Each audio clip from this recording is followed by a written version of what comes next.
Hello, and welcome to Politics at Jack and Sam's Daily, the podcast that gives you everything you need to know about the political day ahead in less than 20 minutes. Hello there, my name is Sam Coates of Sky News, and with me is Jack Blanchard of Politico. It's Thursday, September the 26th, and as we record, a very long day over in New York is just finishing for the Downing Street team.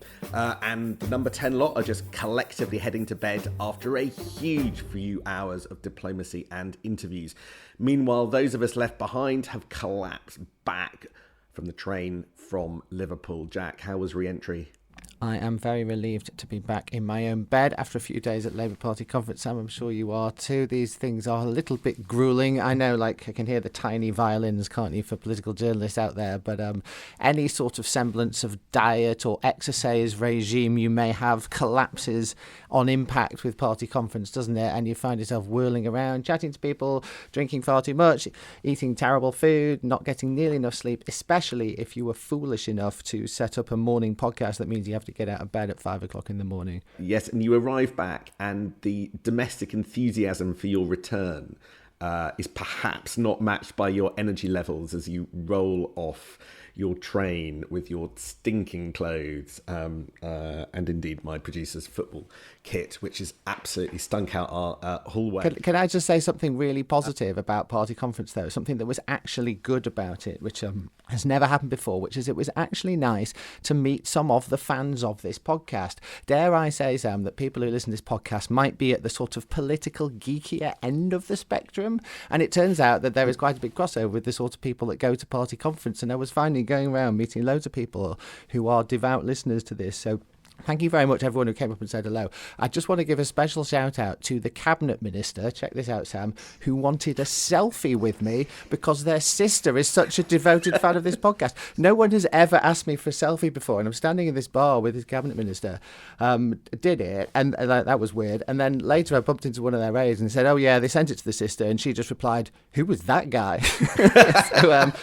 So the 5 minutes of fame didn't quite last. I should also say thank you to the young lady in the pub who I was watching I was at like a watch party for the Keir Starmer's leader's speech, and she came up and said, oh, I really like the podcast.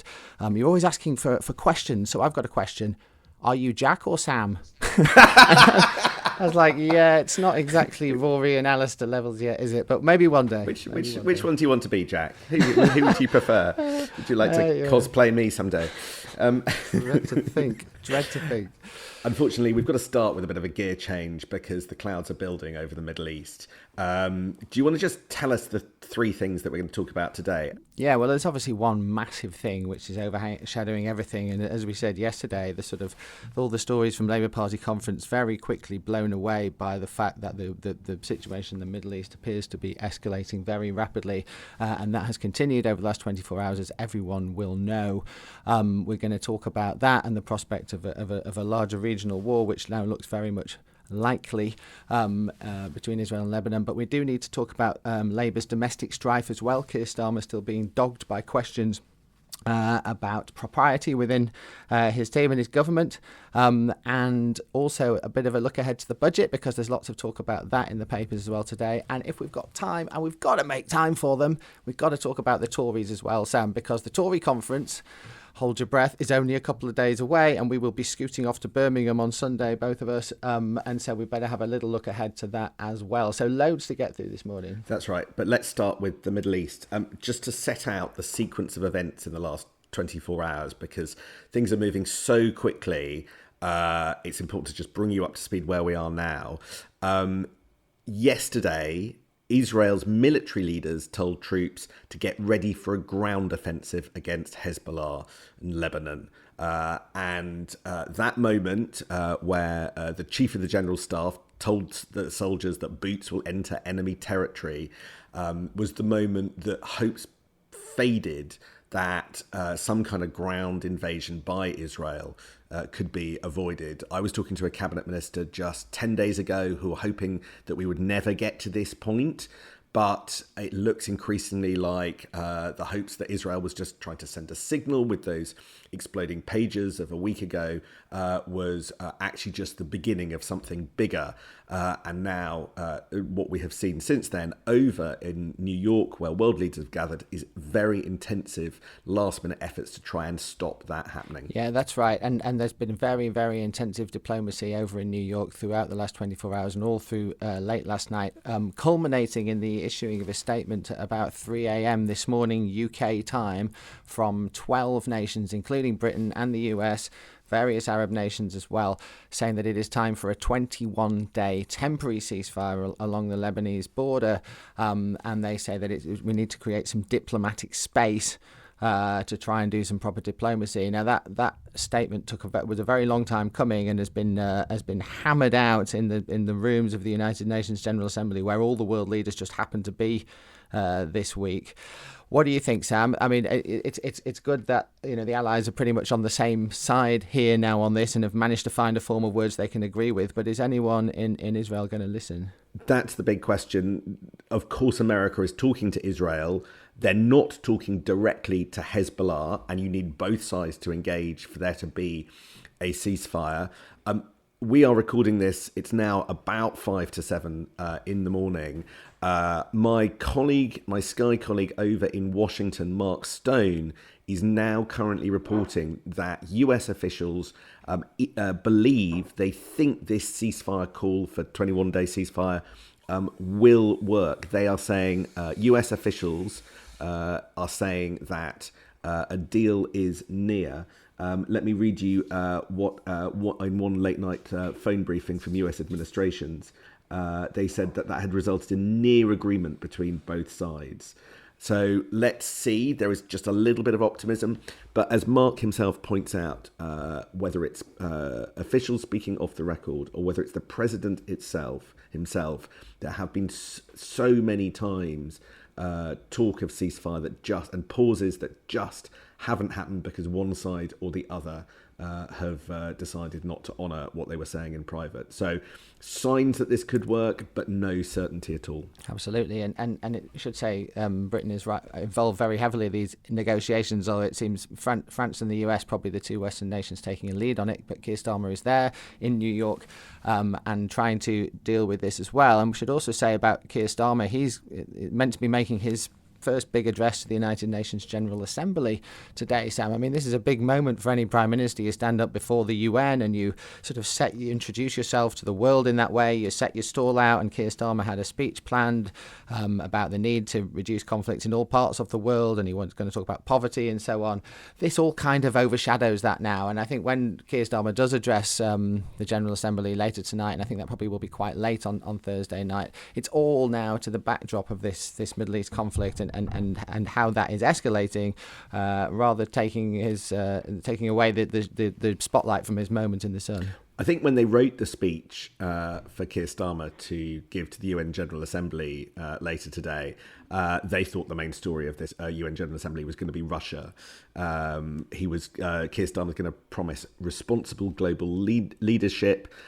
He has already been warning that Vladimir Putin has been treating his own citizens like bits of meat to fling into the grinder, and accused Russia of the greatest violation of the UN Charter in a generation. But of course, the world has moved on and the focus has moved on. Simultaneously to what's been going on in New York, back in the UK, there is the first meeting of AUKUS, which is the UK, US, Australia Defence Pact. That, of course, has the primary aim of protecting and insulating the world against aggression from China. So in a sense, just today, we're dealing with all three different of the biggest global challenges. And you've got John Healey meeting his UK and his US and Australian counterparts, Lloyd Austin and Richard Marles, and there'll be a press conference of those three just after lunch. So there's lots of diplomatic activity and a press conference to press those leaders on what's going on all over the world later today. Just like with Starmer's speech to the UN, which, as you say, was largely supposed to be Russia-focused, and we expected this whole week in the UN to be Russia-focused, and the discussion about Storm Shadow missiles in Ukraine and whether they can fire them at Russia now again being overshadowed. The same thing is going to happen with this AUKUS meeting in London this afternoon, where the discussion should all have been about how we defend against China, about the joint working on nuclear missiles, and instead that press conference with these three defence ministers is going to be completely dominated by questions about the Middle East again, which is suddenly the only game in town. The world is holding its breath this morning to find out Benjamin Netanyahu's intentions, and we will just have to see how things go. But it's a very tense moment. Let's talk about some of the domestic stuff, which is also very much on the agenda, Sam, although probably not top of Keir Starmer's inbox right at this moment. There's lots of discussion around the budget today, because now that Labour Party conference is out of way, that is the next sort of big domestic moment for the government. It's only just over a month away now, and obviously this budget's been sort of billed as the big political moment of the autumn, and I think it still will be that. And yet we were talking yesterday about ways the government might try to sort of dial down the cuts that we were all expecting in the budget, and there's much more discussion of that in the papers today, Sam. This suggestion that they're going to find different ways of changing the fiscal rules, at least to allow more investment in capital spending, will rather present a sort of rosier picture of the sorts of things Rachel Reeves is going to be able to announce on October the 30th than we had been expecting. And there's a very interesting story in the FT about how the OECD thinks that this is a good idea and wants Britain to spend more on capital spending. And I just wonder, is the budget going to end up being a sort of rather jollier affair than we were all expecting? Are we going to sort of march the troops up the hill and then find, oh no, actually things aren't so bad, and here's some new projects that we can invest in and that sort of thing? I think there's been a gear shift. As we were saying yesterday, I think we detected a gear shift in the language before the summer, when Rachel Reeves was shutting down road projects and hospital projects, to today. And when I've talked to plenty of cabinet ministers since that speech, and they think that while some projects, Tory-focused projects that they don't like, will be canned, probably more for political reasons than in the name of savings, there will be plenty of good news. The test for this government, that I am told they are determined to pass by those very, very close to Keir Starmer, is that they will still be able on November the 1st to call this a pro-growth government.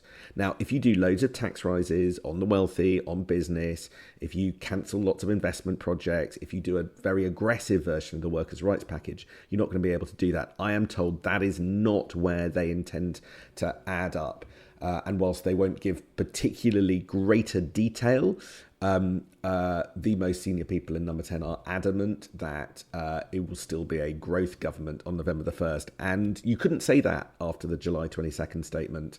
But I think they've refocused on the politics a lot more since then. Let me flag one dark cloud on the horizon, though, for Budget Day, or potentially dark cloud. A wonderfully intriguing story on the front of The Guardian this morning by Jess Elgart, that people in the Treasury think that the OBR, the Office for Budget Responsibility, is going to say in its report that Labour's much vaunted tax on non-DOMs, one of their sort of signature policies of their election campaign, one of the few things where they said this is where we're actually going to raise some money on sort of people the British public generally don't like, and this is how we're going to spend it, isn't going to raise any money at all, because these warnings we've heard, if we should call it that, about these very rich people fleeing the UK may well be writ large, and the OBR will say that this new tax isn't actually going to raise any money at all. And if that is spelled out in black and white in the OBR documents on Budget Day, the Tories are going to have a field day, because they have been saying this for weeks, and they've been saying this policy, or some people in the Tory party have been saying this policy won't work. And if the OBR decides to agree with that, that is a big political moment for Labour and leaves them with something of a black hole in their own spending plans. The only thing I'd say is there are lots of different ways you can implement the non-dom policy. And if you know this is a danger, there is still a month to tweak it to make sure that the OBR don't effectively score it as a cost rather than something that raises money. So given that they've spotted this landmine, I do wonder whether or not they'll find a way of dealing with it before. It's no exaggeration to say the spending review process really starts today. I saw Darren Jones, the Chief Secretary of the Treasury, who'll be in the driving seat for a lot of the negotiations with individual cabinet ministers, wheeling his suitcase out of Liverpool to head back to begin such meetings today. So that's what's going on over in the Treasury. But there's still a cloud of sort of freebie-gate that's been hanging over this government. And whilst there was everything else going on in New York, Keir Starmer was having to sit down with political journalists, including my colleague Beth Rigby, and answer questions about why he accepted an extensive stay in Wahid Ali's penthouse flat for his son, who was doing his GCSEs, whether that was appropriate, whether it's appropriate that during COVID he did broadcasts from Wahid Ali's flat, whether or not there was any kind of breach of the rules.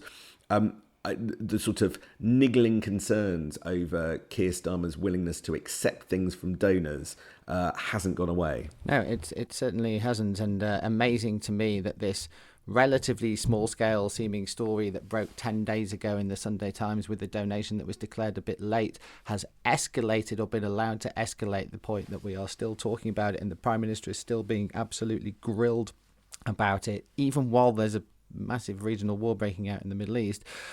Gives you a sense of how much Downing Street has failed to get a grip on this. Let's talk about the Tories, Sam, because through gritted teeth, with much excitement, you and I will be bouncing back from home and heading straight off to Birmingham on Sunday for the Conservative Party conference. And there is a link between what we were just talking about and the Conservatives. Because I don't know about you, Jack, but I've been getting messages from Tom Tugendhat's team going, "Hi, Sam, ahead of conference kicking off at the weekend, we've got a box of goodies for journalists. Where would you like yours delivered?" And then I got another message yesterday. The team are delivering the goodies today, and we'd hate for you to miss out. I just thought the timing was incredibly sweet, and I wrote back and said, I'm not really sure I can accept gifts. Your very own freebie gate. There we go. Well, talk about Tom Tugendhat. I'm looking at the new issue of The Spectator this morning, which is not yet edited by Michael Gove, although certainly will be soon. And isn't it reassuring, Sam, that all these politicians, George Osborne and Ed Balls, Michael Gove, and maybe Boris Johnson at the Telegraph, they all want to be journalists, really, don't they? Like, they head off, they go off and they run the country for a bit, but they all come crawling back in the end because they know that this is far more fun than being a politician. Anyway, in The Spectator's got interviews with all four Tory candidates in its edition today, and it asked them about the naughtiest thing they've ever done. For Theresa May, of course, it was running through fields of wheat. Some of them talk about different naughty things they've done. Robert Jenrick talks about climbing a Christmas tree drunk in Wolverhampton. James Cleverly refers back to an interview where he says he once smoked cannabis and watched online porn. Kemi Badenoch won't say a word, very on brand. Tom Tugendhat replies to the question of the naughtiest thing he's ever done: I was part of the army that invaded Iraq in 2003. What? And I was just like, whoa. That wasn't the answer I was expecting. I don't really know what to make of that, but maybe that answer needs a little bit of work before you get asked it again at Tory conference next week, Tom. Yes. Oh gosh, no. Exactly.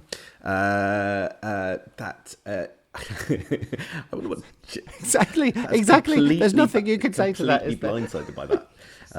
Something has made Sam Coates lost for words at last. I feel like we've. But there's good news. According to my colleagues, Liz Truss is going. Yes.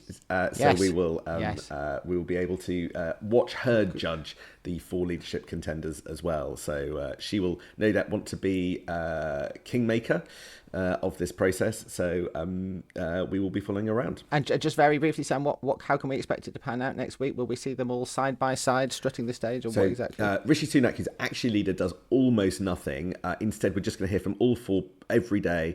They'll all be on the Sunday shows like Trevor Phillips' show. Then on Monday and Tuesday, there are fireside chats and members' questions for an hour per candidate. 2 on Monday, that's Tom Tugendhat and Kemi Badenoch, and 2 on Tuesday, Robert Jenrick and James Cleverly. And then on Wednesday, There is what they think will be a big day, with each candidate giving a speech of 20 minutes plus 2-minute intro video. I say they think it's going to be a big day. I feel like by Wednesday we're going to have heard an awful lot of these four, and it's not clear, particularly with what's going on in the Middle East, but also with the fact that they're just much less of a force in British politics, how much coverage they're going to get, however much fun we have with that. Well, I suspect they'll get a fair bit of coverage on this podcast. So I will look forward to seeing you in Birmingham on Sunday. Sam, thank you all very much for listening. We will see you next week. Brilliant. See you next week.